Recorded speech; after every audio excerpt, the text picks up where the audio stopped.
நிரந்தர பொதுச் செயலாளர், நாடாள பிறந்த நலத்திட்ட நாயகர், வருங்கால முதலமைச்சர், சாமானிய முதல்வராக சரித்திரம் படைத்திட்ட புரட்சி தமிழர் ஐயா எடப்பாடி அவர்களை வணங்கி, இருவரும் தெய்வங்களான புரட்சி தலைவர் எம்ஜிஆர், தமிழகுலசாமி அம்மா அவர்களின் அருளாசியோடு இந்த தாய் தமிழ்நாட்டு மக்களுக்கு பணியோடு சமர்ப்பிக்கிறேன். இந்த தாய் தமிழ்நாட்டிலே இதுவரை தமிழகம் கண்டிடாத வகையில் தாவேக அரசின் ரீல்ஸ் மோகம் தமிழ்நாட்டை மூழ்கடித்து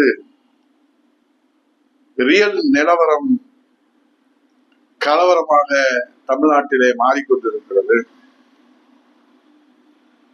எங்கு பார்த்தாலும் ரீல்ஸ் எடுப்பதற்காகவே ஆய்வு என்ற பெயரிலே அடிக்கிற அட்ராசிட்டிகளும் கூத்துகளும் எங்கே போகிறது? தாவேக அரசின் நிர்வாகம் தலை நிமிர்ந்த தமிழகம் இன்றைக்கு தலை தாழ்ந்து நிற்கிறது. நேற்று கூட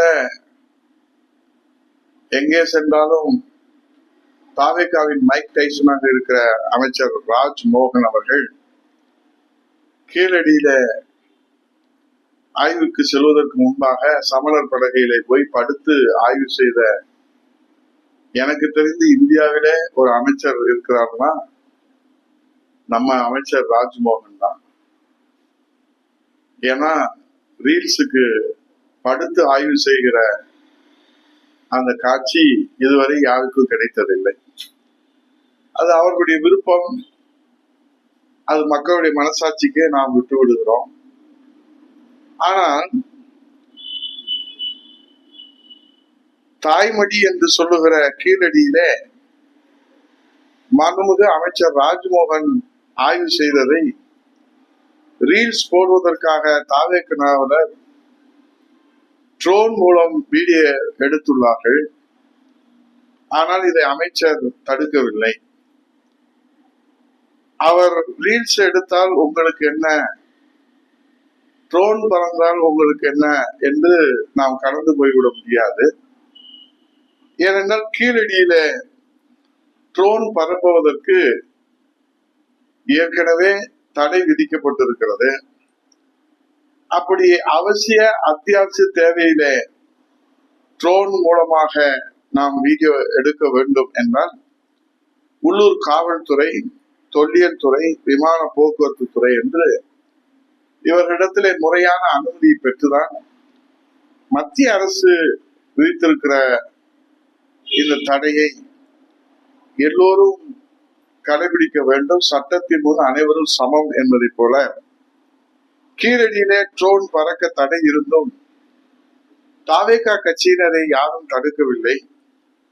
தாவேகா தடையை மீறி வீடியோ எடுத்த செயல், ஒரு அமைச்சரே சட்டத்தை மீறலாமா? சட்டத்தை மதிக்க வேண்டிய அமைச்சரே சட்டத்தை காட்டிலே பறக்கவிட்டால் சாதாரண மக்கள் எப்படி அதை எடுத்துக்கொள்வார்கள்? அதே போன்று இனி பள்ளிகளிலே ரீல்ஸ் எடுக்க கூடாது என்று பள்ளிக்கல்வித்துறை அமைச்சர் ராஜ்மோகன் அவர்கள் அரசாணை வெளியிட வகையில அரசு உத்தரவாக பிறப்பிக்கிறார்கள். ஆனால் நேற்று முன்துடன் கூட பச்சில குழந்தைகளுடைய அந்த பால்வடிகிற முகத்திலே பார்த்தால் அந்த சிறு குழந்தைகளுடைய இதயத்திலே நஞ்சை விதைக்கின்ற வகையில அரசியல் கட்சிகளுடைய பொட்டுமாமாவுடைய திருவுருவ படத்தை அங்கே வைக்கிறோம் என்று சொல்லி, அது மாண்புமிகு முதல்வருடைய திருவுருவ படம், திருவுருவ படத்தை, முதல்வருடைய திருவுருவ படத்தை வைப்பதற்கென்று அரசிலே பப்ளிக் ரிலேஷன் ஆபீசர் PRO அவர்கள் இருக்கிறார்கள். PRO செக்ஷன் இருக்கிறது. அந்த வேலையை அவர்கள் பார்த்துக் கொள்வார்கள். ஆனால் மக்களால் தேர்ந்தெடுக்கப்பட்ட பிரதிநிதிகளே வகுப்பறைக்குள்ளே அடாதடியாக உள்ளே நுழைந்து அட்ராசிட்டியை ஏற்படுத்தி எங்கே முதல்வர் படம் என்று ரீல்ஸ் எடுத்து பொட்டுமாமா படத்தை வைப்பது என்பது இன்னும் குறைந்தபாடில்லை. ஆனால் நாங்கள் உத்தரவு போட்டிருக்கிறோம் என்று சொல்லுகிறார்கள். ஒருவேளை உத்தரவு போட்டவரே சட்டத்தை மீறுவோராக இருக்கிற காரணத்தினாலோ என்னவோ அவர் உத்தரவையும் செயல்படுத்த யாரும் தயாராக இல்லை. ஏற்கனவே பாஸ்போர்ட் விவகாரத்திலே வெளிநாடு சென்று வந்த டிப்ளமேட்டிக் பாஸ்போர்ட்ல சென்றாரா, ரெகுலர் பாஸ்போர்ட்ல சென்றாரா, மாண்புமிகு பள்ளிக்கல்வித்துறை அமைச்சர், மாண்புமிகு தொழில்துறை அமைச்சர் என்கிற அந்த சர்ச்சையிலே சிக்கியிருக்கிற ராஜ்மோகன் அவர்கள் உரிய விளக்கம் இன்னும் அரசு சார்பிலே வெளிவரவில்லை. ஏனென்றால் வெளியுறவுத்துறையினுடைய அனுமதியை பெற்றார்களா, மத்திய அரசினுடைய அனுமதியை பெற்றார்களா, வெளிநாடுகளுக்கு இப்படி அமைச்சர்கள் சென்று வருவது என்பது ஒரு அப்பட்டமான விதிமுறை மீறல். ஒன்று இவர்களுக்கு தெரியாமல் செய்கிறார்களா, தெரிந்து செய்கிறார்களா என்று தெரியவில்லை. நாங்களும் அரசு முறை பயணமாக அமைச்சராக இருந்த காலத்திலே புரட்சி தமிழர் ஐயா எடப்பாடி அவர்கள் அந்நிய முதலீடுகளை தாய் தமிழகத்திற்கு பெற்றுத் தருவதற்காக மத்திய அரசு அனுமதி பெற்று எங்களை போன்ற அமைச்சர்களை எல்லாம் உடன் அழைத்து சென்றார்கள். அப்போதெல்லாம் அந்த வழிமுறைகள், சட்ட முறைகள், விதிமுறைகள் எல்லாம் கடைபிடிக்கப்பட்டது. ஆனால் ஆட்சி பொறுப்பை ஏற்ற 10 நாளிலே வெளிநாடுகளுக்கு செல்கிற அந்த ஆசையாக இருக்கலாம் அல்லது அவசியமாகவும் இருக்கலாம். ஆனால் முறையாக செல்ல வேண்டும் என்பதுதான் தமிழ்நாட்டினுடைய எதிர்பார்ப்பாக இருக்கிறது. ஆகவே மத்திய அரசினுடைய அனுமதி பெற்று டிப்ளமேட்டிக் பாஸ்போர்ட்ல சென்றார்களா, ரெகுலர் தனிநபர் பாஸ்போர்ட்ல சென்றார்களா என்கிற ஒரு சர்ச்சை இன்றைக்கு எழுந்து கொண்டிருக்கிறது. ஆகவே சர்ச்சையை சுற்றி தாவேக அரசா அல்லது தாவேக அரசை சுற்றி சர்ச்சையா என்று நமக்கு புரியவில்லை, தெரியவில்லை. ஆனால் இதுல என்ன நமக்கு ஆச்சரியம் என்று சொன்னால், ஒரு புறத்திலே அமைச்சர் போதைப் பொருள் பயன்படுத்துகிற சர்ச்சை, நாடெல்லாம் தாவேக கட்சிக்காரர்கள் ரீல்ஸ் பயன்படுத்துவதிலே சர்ச்சை, இன்னொரு புறத்திலே பழனி தேவஸ்தானம் இடத்தை கொள்ளையடித்து விட்டார்கள் என்கிற சர்ச்சை. இப்படி நாடு முழுவதும் எழுதுகிற சர்ச்சையில ஒரு வார்த்தை கூட தாவேக அரசினுடைய முதலமைச்சர் மாண்புமிகு விஜய் அவர்கள் எந்த விதமான விளக்கமோ கருத்தோ அது குறித்து அறிக்கையோ அவர் கொடுக்க முன் வருவதில்லை என்று சொல்லுகிற போது நாம் எப்படி புரிந்து கொள்வது?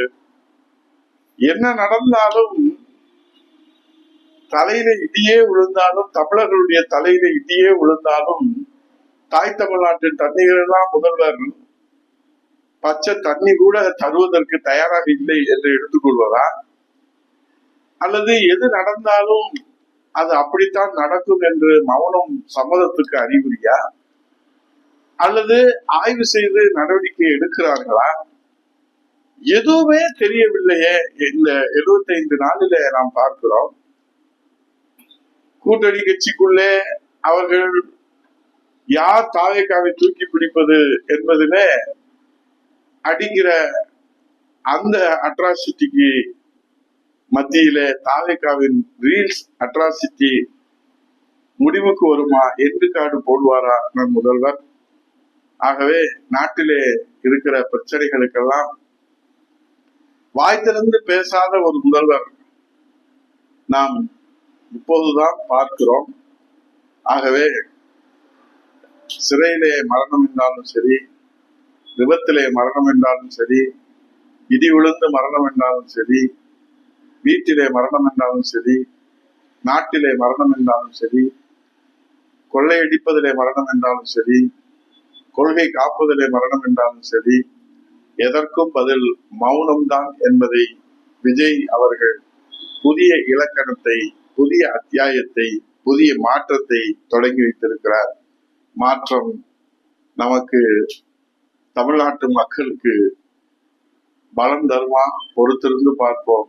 மௌனம் தமிழ்நாட்டு மக்களுக்கு பலம் தந்தால் நல்லது, அது பலவீனமானால் எங்கே போய் முடியுமோ? பொறுத்திருந்து பார்ப்போம். நன்றி, வணக்கம்.